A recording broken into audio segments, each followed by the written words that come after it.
Right off the bat, there were a few times that I hated this game, simply because it perfectly replicates the gaming landscape of the 80s. It's quite the insulting compliment to give that for as much fun as I had, I equally wanted to shut some of the games off and never play again.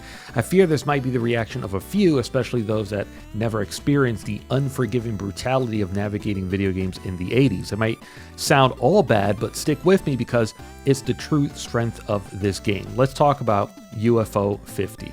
This game is actually a compilation of 50 games from a fictional video game company, UFO Soft, and it's a bit the developers stick to throughout the entire experience. The game starts with real-world developers who build themselves the UFO recovery team, discovering the fictional LX system in a storage unit.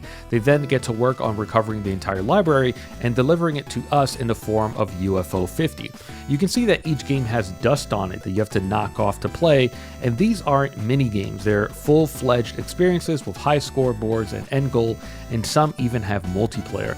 I decided to play to the library in chronological order, and it is the definitive way to play. You can see the evolution of the company logo and watch them flex modern tricks to improve things such as sound quality and music as time goes on.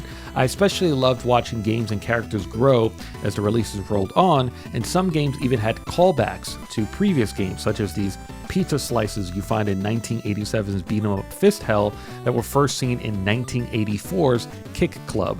The variety here is pretty good. While the games are modeled after staple genres such as auto-scroll platformers or shooters, none of them felt like pure rehashes of popular 80s titles. The characters, settings, and mechanics were unique without ever coming across as unrealistic. It never felt like these games were built with modern design and aesthetics in mind. It's like they were actually built in the 80s, so it does a great job of transporting you into that time. Playing through UFO 50's library feels like you stumbled upon a real Nintendo competitor from an alternate timeline. And just like any 50 game compilation, there are going to be games you love and games you hate. And I actually like that. There are moments when I found myself struggling with a title simply because it was in a genre I just couldn't personally gel with, such as the turn-based strategy game Avianos. Talking about all 50 games wouldn't be possible here, so I'll list a few of my favorites. Ninpek, the unforgiving ninja side-scroller, kept me coming back despite many deaths. Paint Chase is a top-down racer with a twist. You have to paint and control as much of the board before time runs out. Magic Garden is a simple and addictive puzzle game and is one of the few games I've currently completed. Each game you finish earns you a gold cartridge, and each title carries a special condition to further achieve a cherry cartridge. They also each have a special unlock that earns you an item to decorate an in-game garden.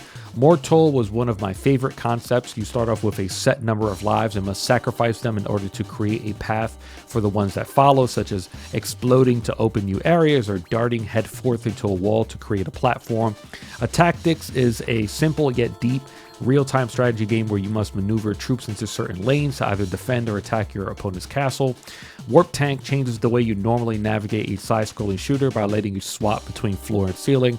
And there were many titles on the list that warped me back to my early days of playing games, simple and friction-free, with the unmissable beckoning call of one more game. Its ability to take you back to that time is its greatest strength, and for some gamers, it will be its greatest obstacle. This is a title I suspect many players will be instantly turned off by. It isn't a 2024 game inspired by the look and feel of the 80s. It is a top to bottom retro recreation, and that includes the good and the now bad. There isn't any hand holding or tutorials. Each game has a brief page for controls and a small blurb, and then it pushes you into the pool. There were many games that I went into and became immediately lost and frustrated, struggling with what I was supposed to do. At times that aspect of discovery was something I missed, but other times it ended in frustration. But I kept coming back because perseverance is rewarded. It felt good to go back to a time where figuring things out was part of the process. Playing through this compilation was a reminder of how spoiled modern gaming has made us. We now rely too much on tutorials, lengthy exposition, and numerous checkpoints, so much so that frustration can easily creep in when health bars aren't available and a few shots can send you back to the start screen. It's a commitment that should not only be respected but celebrated, as I don't think this concept works if you only execute it halfway. If it was morphed to satisfy everyone, then the time machine falls apart.